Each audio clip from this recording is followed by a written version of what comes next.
Today we are making a malachite earring with an ear thread. My name is Lauralynn. Welcome to Fire Mountain Gems and Beads, Jewelry Making Studio.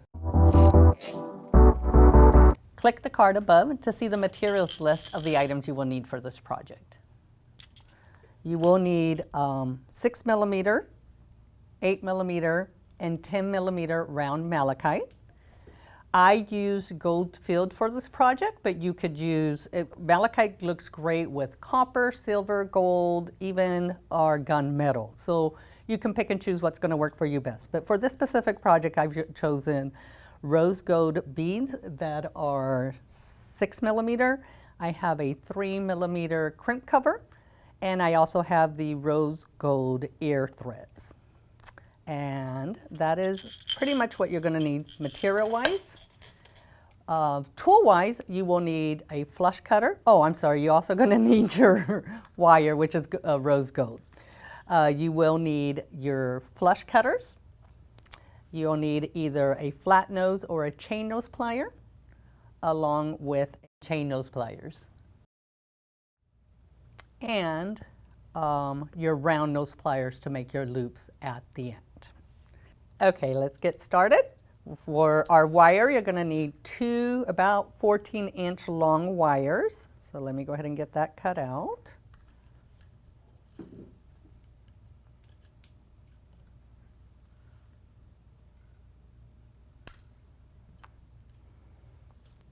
And then we have this really neat tool that's called a wire straightener. We sell here at Fire Mountain Gems. And it's a great way to get your wire to not be so coily. Just a second. So you just put it there, close it amongst the wire, and then tug on it. And then we're going to do it a second time. I don't need it completely straight because I am going to be bending this wire in half, but I just want it to not be so coiled. Okay, so now that I got those wires, I'm going to set this one aside and we're going to start making the first one. This earring is a little bit different, as normally you would put your beads on a headband and then create your earring that way, but I wanted to give it the swirly look. So I'm actually going to start with the bottom of the earring. I have my 6mm rose gold bead. I'm just going to thread it, find about the middle spot of it. And you're going to pull on the side so it's nice and tight there. And then we're going to twist and turn it. So hold it with one hand and just kind of twist and turn it. And I do it at least 3 times. This beginning one, you don't have to worry that it's nice and pretty because I'm going to cover it later with the crimp cover. But once I got at least the 3 turns, then I'm going to take both of these wires. Actually, I'm going to put one of it through my 10mm bead.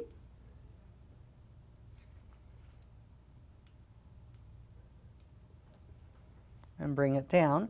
And this extra wire, I'm going to pull it out like this, and I'm going to kind of swirl this around the bead.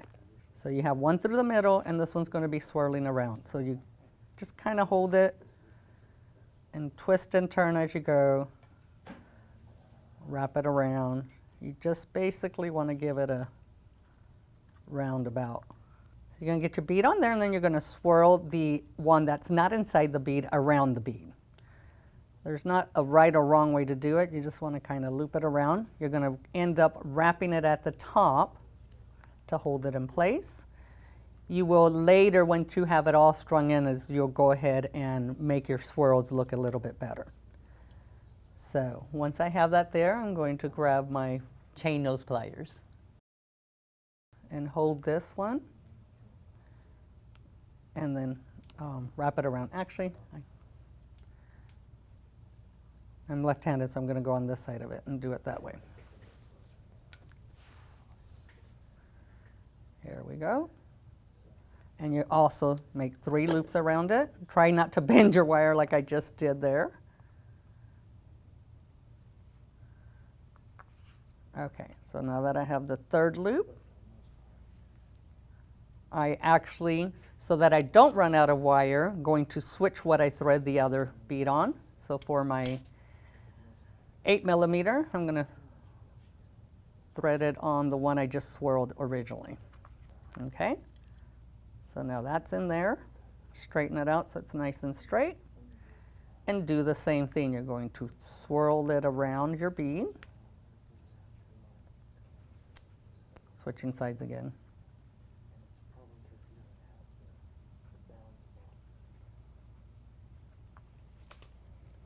Once you get it around there once or twice, and once again loop it 3 times. Now the neat thing about this wire, it's so malleable. It is actually only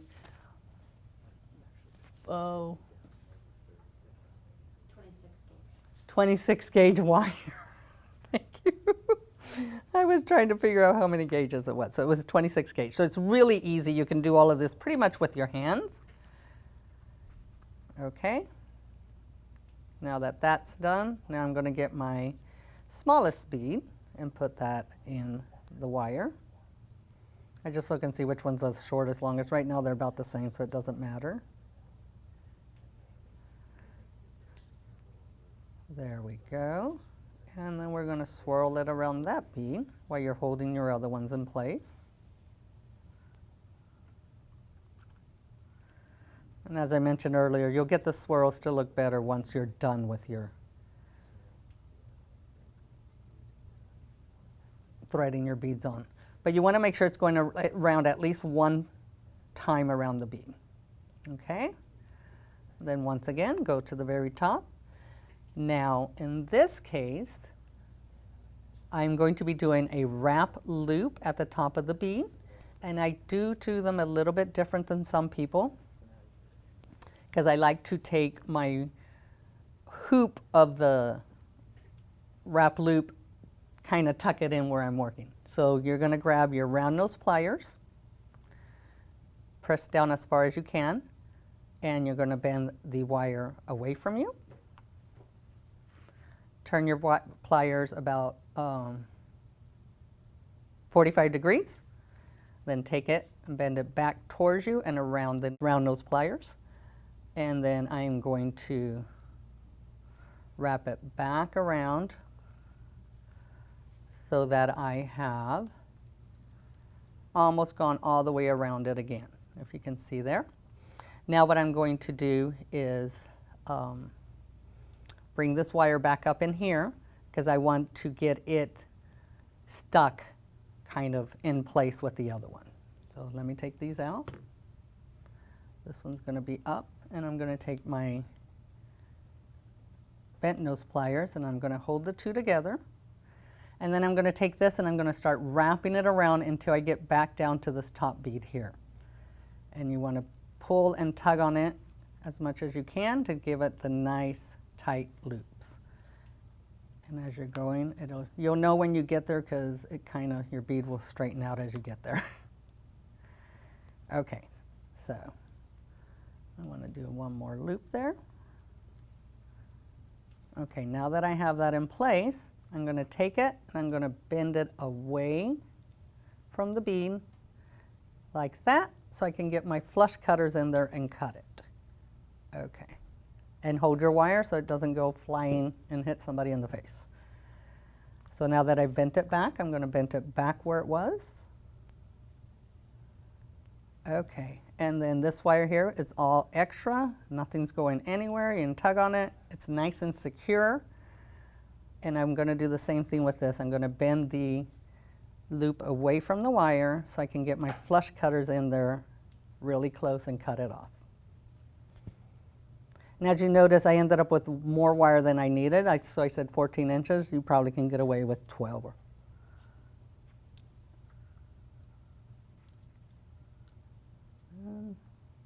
Really not cutting. Oh, I did cut it. Okay, so now that you have it, there is the bead. Now you get to straighten it out and make it look pretty. So I'm taking my needle nose. I want to straighten this back up so it's nice and straight. Same with the body of my wrap. And then I like to, once I've taken it out, I like to take that loop on my earring and put it back on my round nose pliers to make it nice and rounded instead of like a teardrop. Then you get that nice round look.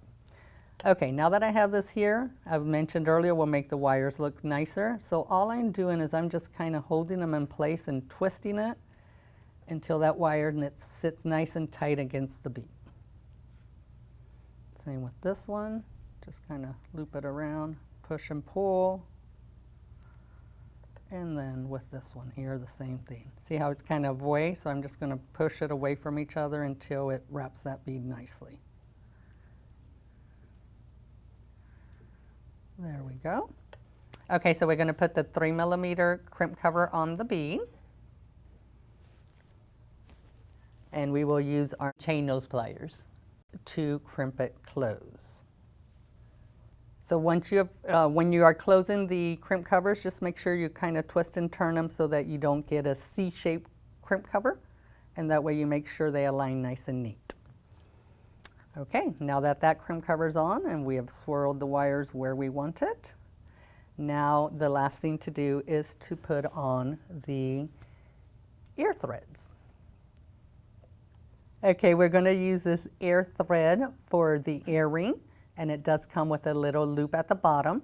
So I'm just going to open that to attach my earring. It is taking a bent nose pliers and a chain nose plier. And when you're opening a jump ring, you always want to have the opening and pull. You want to twist away and towards you with the pliers, opposite, like that. You never want to pull away, because that is, by twisting it this way, you will keep the integrity and the shape of your jump ring. Okay, so twist away from you.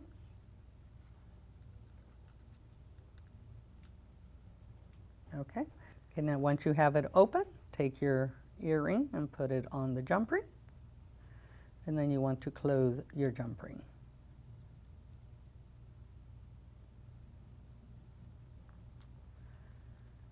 And we have created some beautiful malachite dangled earrings with an ear thread. Thank you for joining us. My name's Lauralynn. Make sure to like the video or subscribe if you want to find out when we're having more tutorials. Don't forget to subscribe to our channel.